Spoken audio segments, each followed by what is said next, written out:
great Buckeye. He's a great friend of mine. And it just made sense. They had a really good offense last year. Oh, go ahead, Dan. Not really. Just kind of trying to weigh my options. The way the season ended abruptly, and obviously Coach Tomlin stepped away, and we had just been in the playoffs. So it kind of hits you fast in these cycles. But Coach Day was awesome. In a couple of days, kind of weighed it, everything, talked to people, and was really just excited to get an opportunity. They had a really good offense. They had a really good offense here last year, but they did struggle in certain areas like short yardage, red zone. I'm sure Coach Day's talking to you about that. What are your plans to kind of elevate that, Art? Yeah, I think every year, even if you've had a great year statistically in certain categories, I mean, you've got to look for constant improvement. There's an evolution too. You don't want to get stale. So obviously coming in new, they've had a lot of success here. You've got a lot of returning players. So you're kind of evaluating everything and things that you want to implement, things that you want to obviously keep that they've done really well and try to enhance. So that's what's a great time about the college calendar is we've got a lot of time to work with the players, and you get these opportunities in spring ball and a lot of time to prepare. And there's a constant evaluation that you're doing, because every team's different. When you add to the roster, obviously there's a lot of new players here. And then, talking about the incoming freshmen and guys that can help us. What was your biggest challenge getting up to speed, so to speak? You know what I mean? As far as sure. Yeah, I mean, that's the little bit of thing you pride yourself in. We're always talking to players about, growing, having that growth mindset, getting out of your comfort zone. And for me, it was a good challenge of where I'm at in my career. And just the nuances, the rules are a little bit different. The spacing, too, the hashes are wider. So just a lot of film evaluation. It helps with guys that have been here on the staff, and you're picking their brain and watching a lot of tape. And you figure it out. And so kind of adapt to certain things. How about dealing with different grown-ass men and kids who are coming in 17, 18, that communication, how have you adjusted? Has it been refreshing or has it been a challenge? Well, I guess in my career I've been lucky. I've probably had more quarterbacks than anybody. So I had guys that are rookies, and then I had Aaron last year who's my age. So I've had him at every end of the spectrum. So obviously these guys are closer to some of the rookies I've coached. It's a very mature group. I mean, I knew that just from the kind of type of character and the guys that, I've been around. We had Will Howard last year. I had Justin Fields. We drafted Jack Sawyer. I had Jeff Okudah in Atlanta. We traded for, drafted Zach Harrison. Coach Day's done a great job, not only getting great players, but great people in here. And that's been his fun, too. I mean, take a guy like Julian. There's a lot he can handle. And I think he's very mature, very intelligent. And so it's been fun to work with him. How well did you know Ryan Day at all before interviewing this opportunity came about? Yeah, I didn't know him, really well personally. We crossed paths. I've talked to him the last couple of years, coming through here on Pro Day. Obviously knew a lot of people that had played for him or worked with him, and had a lot of mutual admiration from afar. How much did you talk with Will Howard? I talked to Will a good amount. I talked to Justin, Jack, guys that have played here. Mike Vrabel, Vrabel's didn't obviously play here for Ryan, but he knows Ryan really well, and kind of getting the whole picture. I mean, I know from afar because I love the history of this game and understand how important this place is, and especially in the history of football. What'd they tell you? Adjustment will be just in terms of you dealing with a different age of player. That's a different game. Yeah, well, I mean, obviously you adapt. You've got players that are a little bit younger. They don't have some of the experience. Obviously, when you're getting guys that are rookies, I mean, they're coming, take example, you draft a guy like, Bijan Robinson, he's a rookie in the NFL, and he's got a great experience coming out of college. These guys are at different points in their career, and I always look at myself as a coach. I mean, you're a teacher too, and a teacher really first. So it's fun to go back and evaluate and try to get creative in the way you're teaching with these younger players. What did those guys tell you, those guys you talked to? Did they talk to you about the expectations here? I mean, what was sort of the general gist? Yeah, everything. I mean, just the school, what the program means to so many people. I mean, it's one thing to study from afar, and I haven't been here very long, but just kind of doing my research. And, I always look at, you don't go to Ohio State if you don't welcome those expectations. And it's the same thing in the NFL, the expectation to win every Sunday, and you love that challenge as a competitor, and it's kind of what gets you going as a coach. What's the process like Coach, What's it? can I ask you, did you go back and review the Indiana and the Miami games to see what the situation was with that? I watched all the games from last season. You know, just got here, had nothing but time. You know, you're moving here, you're in transition. So I got nothing but time on my hands right now to dive in, to get a feel for it. Obviously, there's a lot of things that you're looking at, just schematically. You know, some of the things you're talking about adapting to the college game, absolutely. I assume it's hard for a coordinator to call plays if it's not getting blocked properly up front. It just seemed like that game was a struggle. But pass, and I'm not talking to you about that game. Just what can you guys do, you and Coach Bowen, to get that figured out and get that back where it needs to be? Well, there's a lot of things. I mean, you're looking at it, and it's a new year, right? We've got great depth in the O-line room. A lot of things you look at. You know, you kind of after action, even when you win big games, you need to go back and look at it with a critical eye, because there's sometimes you look at things that kind of got away with something, or a player makes a play kind of off schedule. So you look at everything. You just want to be fundamentally sound. That's across the board. So we're always looking to improve. We know we got a lot of work ahead of us before we kick off to start this season. But there's a constant evaluation. I mean, whether you win or lose, you really need to objectively look at yourself, and that's kind of the nature of the job if you want to do it right. You talked about having February to spend all that time and get rolling. You've been a new coach in multiple spots, and you're reviewing. What's the first thing you're looking for? I know you said it's a lot of things, but when you turn on that tape the first time, what are you looking for? Well, just looking for the personality of the players that are coming back. You know, you're getting a feel for it. You know what they've been running. You know where you think the skill sets are. I mean, some of it's obvious. I mean, you know the talent level from afar, but you're looking at it comparatively to your top competition. So really, it was looking at the guys that we have coming back, kind of learning the schemes, what they've been taught, what they ran a lot of, like what were their kind of go-to. I mean, there's a lot going on, and you try to be objective and not rush to judgment. I mean, that's easy to sit back. I wasn't here. And you can get cynical or get too critical, and that's kind of the easy thing to do. But just purpose was to get a feel for what they know. Really, the talent we have coming back, their personalities, their characteristics. You said that Julian, or do you want someone? I watch it. A lot of times later. I mean, I watch it by myself, and then guys that have been here, that were on the staff, they can kind of fill in the blanks. What they called things, why they called it.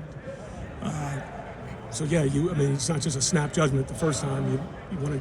I'll look at it on my own, and then watching it with guys that have been here. You said that Julian, last year you guys had could have done anything. Why did you decide to become a coach? You could have done anything. I mean, I didn't know any different, and I've always loved this game. I mean, the game's given me so much. I mean, started playing. It's taken me a lot of cool spots. Met a lot of great people, friends, lifetime friends from playing and then coaching. And there's very few jobs. I mean, not too many jobs where you feel the highs and the lows like this, and it gives you wish you could still play. I mean, some guys like Aaron, they play to their 40s. Those guys are outliers, but there's nothing like it. I like to teach. I love the game. I love the strategy, and so maybe it's not for the well-adjusted. So maybe I'm not well-adjusted. You said last year you guys had a really even split between 11 personnel and multi-tight end packages. Mm-hmm. How do you determine that distribution? Is it a week-to-week thing, like matchup based, or is it more the personnel Well, you have? your roster can change, obviously, as you guys know. We've got a great depth at wideout too. So in different years, it depends on where the strength of your team is. In my first year in Atlanta, we had some games where we were down some wideouts, and your job is to problem solve. They don't care on the other side, and we had a 2-minute drive against Miami in 21. I think we called fast 23 personnel where we had Lee Smith. Most of you guys probably don't know. I think he told me it was his first time he'd ever in 2 minutes. He kind of just. And the lessons I learned from my old man. He was an old Marine in Vietnam, and you do the most with what you got. And so I've done it that way. And we had Kyle Pitts and Cordell Patterson basically split out as your Z and the X, and we went down and won the game that way. And then obviously, if you've got a great receiver room, you may be in a little more 11. And so that's assessing and understanding your roster and where your best players are. And then it, sometimes schematically comes down to matchups. If you think you can get somebody that plays base, maybe that gives you an advantage, and that's what you're looking at all the time. Is there ever such a thing as giving the ball too often to Jeremiah Smith? I mean, no. I mean, I got asked that if I gave the ball too many times to Derrick Henry, and I'd also argue that I didn't. I mean, Derrick, I think, carried the ball more than anybody in the postseason run in 19. What stood out about being around Jeremiah? Yeah, I mean, obviously I've seen him on film and heard a lot about him, but getting to know him, I'm just really impressed with his mindset. I mean, he doesn't feel like you're dealing with a college player. He feels like a veteran to me. He's a very, what I appreciate about him is he's got great humility for somebody that's that talented and has had the success he's had. And you understand that he's a unique weapon, but he's a great person. I've enjoyed my conversation with him and just trying to help him expand his game because I think the potential is limitless. You said that Julian can handle a lot. Yes. When you were getting to know him and watching this film, how does that stand out? What does that look like? What does that mean? Well, what you're going to ask him to do, how you may want to package things. What if you got a player that can handle that, assuming that the other 10, I mean, you're evaluating that and what you're putting on his plate. It's one thing if he can do it all, but if the other guys can't handle it, well, then you're kind of wasting your time. But it really allows you to package things, and there's a lot of things that it's pretty common. I mean, I imagine there's several colleges that may get to it differently with signals, and I know it's changed now because they've got the quarterback communicator from those big signs and the people on the highlighter things have kind of gone away, but things you're trying to assess, and that's the game, the chess game you're playing on Sundays. You get coordinators, and obviously Coach Patricia's here. I mean, those are the daily chess masters, which obviously helps him, with his goals and aspirations at the next level. Yeah, he said philosophy with quarterbacks. You just mentioned you've had rookies, you've had Aaron Rodgers was your age.